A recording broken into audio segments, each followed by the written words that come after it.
Hi everybody, it's Denise and welcome to my scrappy place again. Um, Today we are going to make something a little bit different. As many of you know, probably all of you know, I am a Stampin' Up! Demonstrator. But I don't always use only Stampin' Up! Stuff. I like to paint, I like to goof off with other stuff, and I wanted to figure out a way how to incorporate some of my other art into my Stampin' Up! Cards. And what I have done is I have made this really pretty card, and yes, it does use some Stampin' Up! Stuff, but the focal point, or at least I think the focal point of this is the background on this card. And it's not Stamping Up. It is a technique that I discovered, I don't know, a long time ago, and I just really started getting back into it. But it's using alcohol inks, and I want to show you how you can make your own backgrounds, plus use some of our Stamping Up stuff to make really pretty cards. And this one I thought was really nice and fall like. So let's go ahead and get started, and let me show you what I used. I need to zoom out first so you can, whoops, zoom out, Denise, that is the other way. Okay, so what I am going to use, and here's the first one that I made, and you can see it's got, I'm not going to actually show you how to make the card. I'm going to show you how to make the background.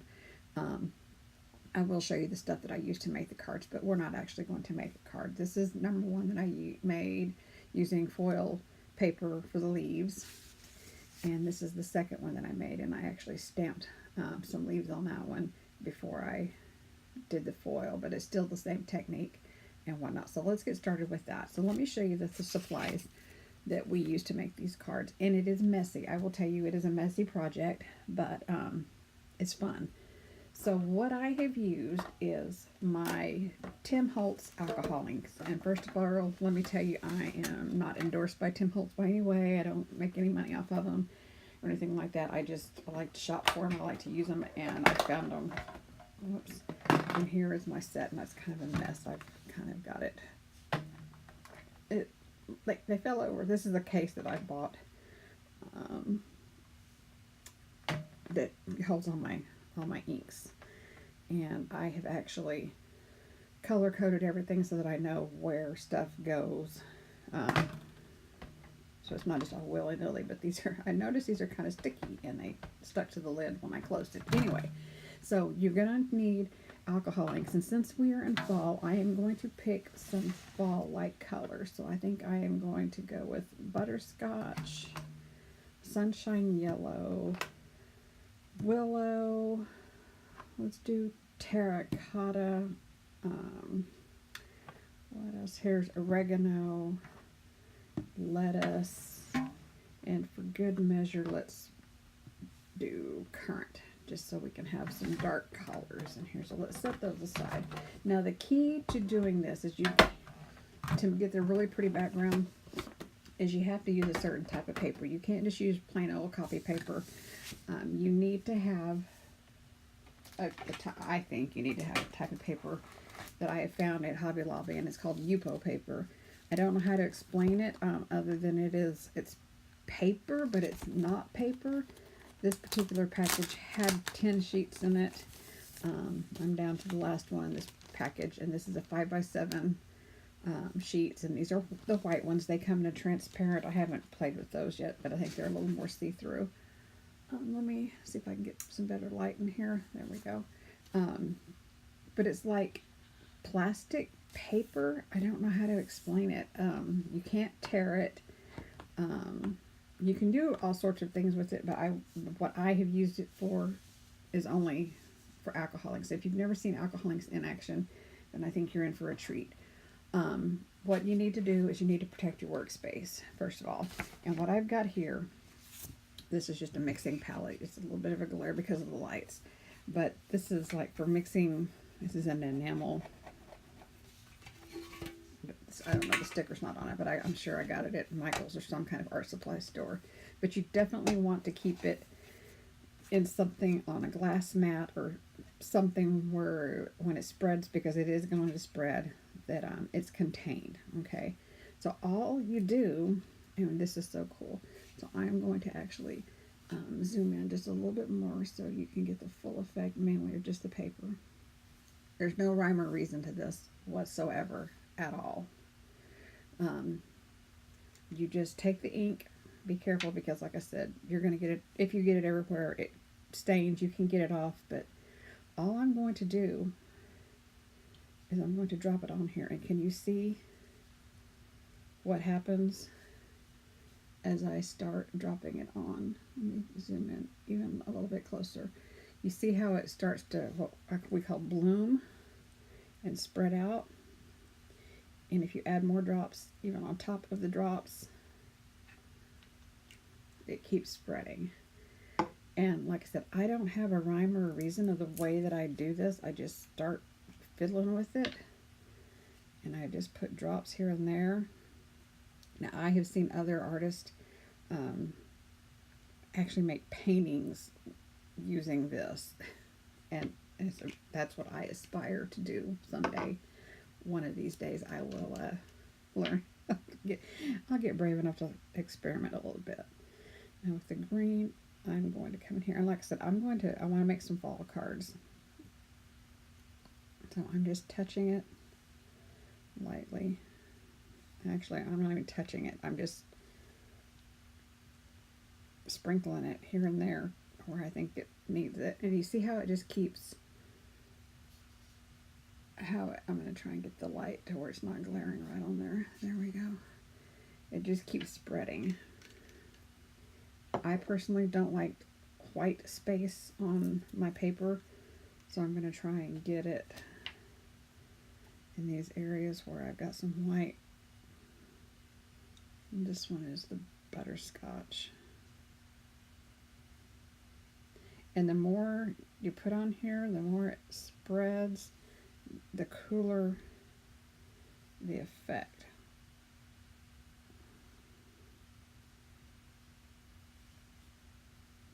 Looks kind of like tie-dye. At least that's what I think it looks like. Let's go for, this is lettuce.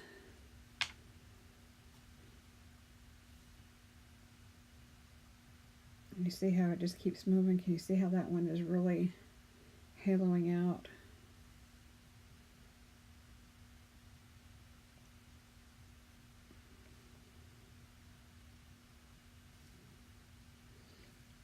There's some right there. And like I said, it's going to be a sloppy mess. It dries fairly quickly, I will say that. Let's go in with, this is the currant. Right there, kind of a nice purpley.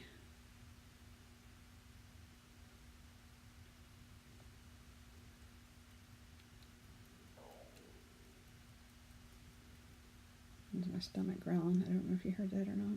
It's almost lunchtime. I'm getting kind of hungry.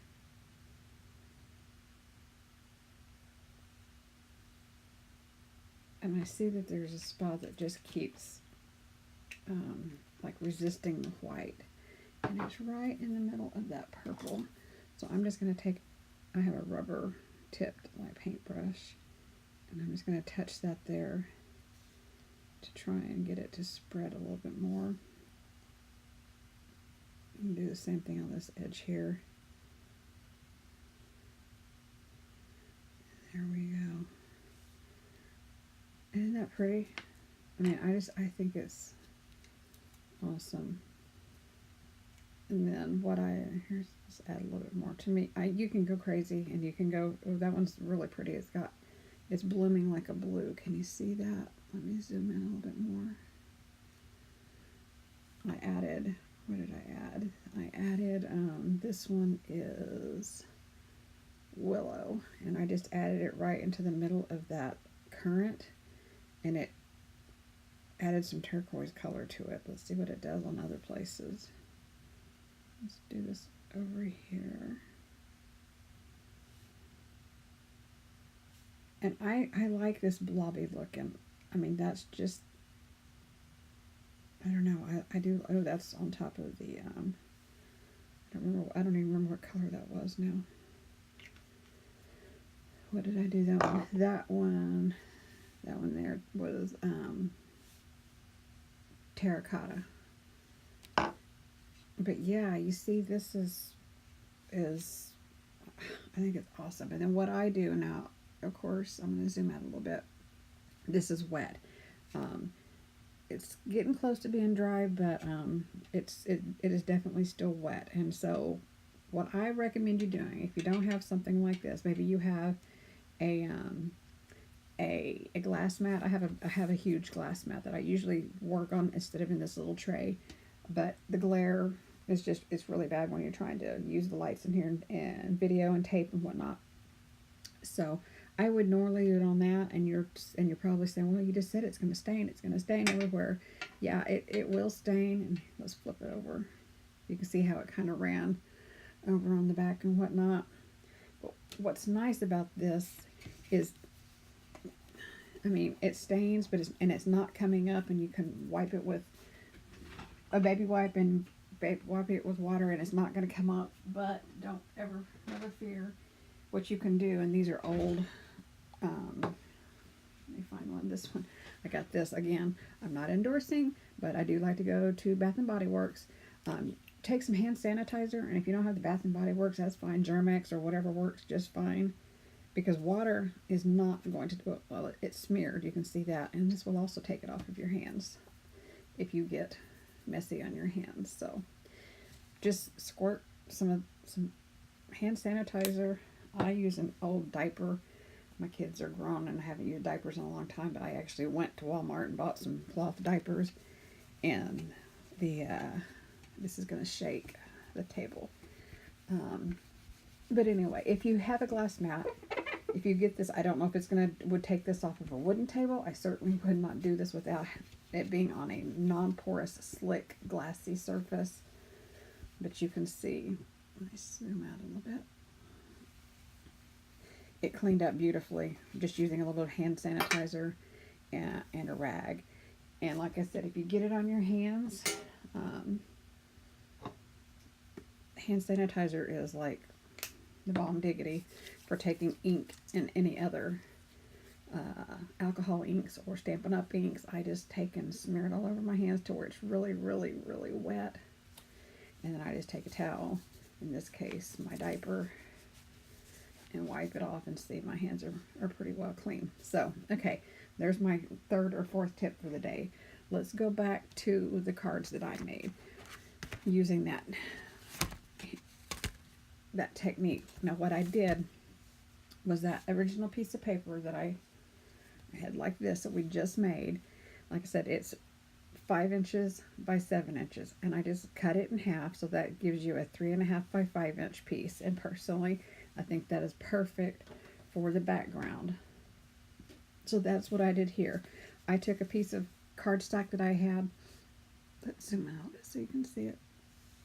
I took a piece of cardstock that I had that just pulled some of the colors out of here.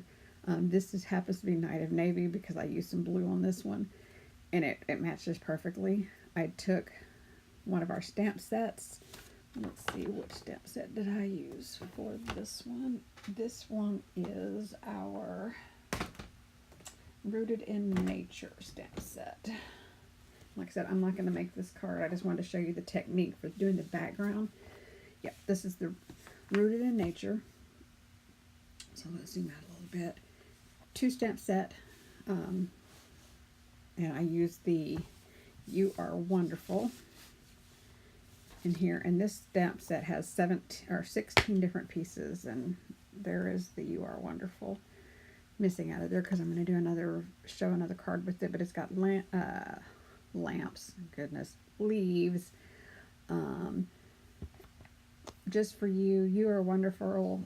To thank you for all you do. Words are never enough. Be strong, be happy, be you. I like that one. I can see me using that for other things. And then this is like a slice of a tree, so you can see all the different rings. This does also have a Big Shot coordinating thin die, and that's how I cut out these leaves. I decided on this particular card I wasn't going to print any leaves. I just wanted to cut them out, and this is so awesome because you can come out and cut out the leaves, but you can emboss them. And can you see the detail on these leaves? And I did that by running it through my Big Shot. And all you did was I used the, obviously, if I can get it out of here, I used the big leaf embossing, and I used the big leaf to cut it out. And what you do, there's debate on what you do first. Some say cut first, then emboss. Some say emboss first, then cut. What I did, I embossed first, and then I cut. And I didn't have any problem. It didn't smush my embossing at all, so it turned out beautifully. So that is what I used to do the leaves for this particular one. I used a little bit of our burlap ribbon, just cut a length of it. Let's zoom in so you can see the card again. Cut a length of it.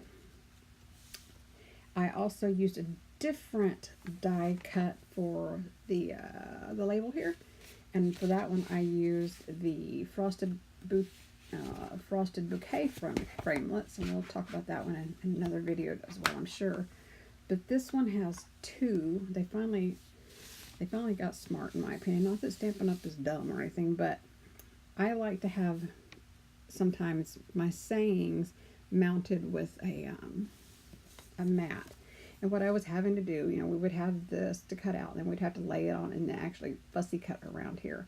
Well, in this particular set, they do that already. You've got two different ones. This is the one that you cut with the white with your saying on it, and then this is the one that cuts just a little bit bigger to make that matte. So that's what I did, just stuck it all together and came up with this really pretty card, and I hope you like it. Again, I get thinking outside the box. You don't have to only use Stampin' Up supplies. If you want to get and play with that alcohol ink, it's gorgeous. I just absolutely love it. And like I said, I'm going to get a little more creative and see if I can do more than just splotches. But for right now, that's what I've come up with, and I hope you like it. So thanks for stopping by. Make sure you give me a thumbs up, subscribe to my channel, share this video with your friends, and have a scrappy day. Thanks so much. Bye.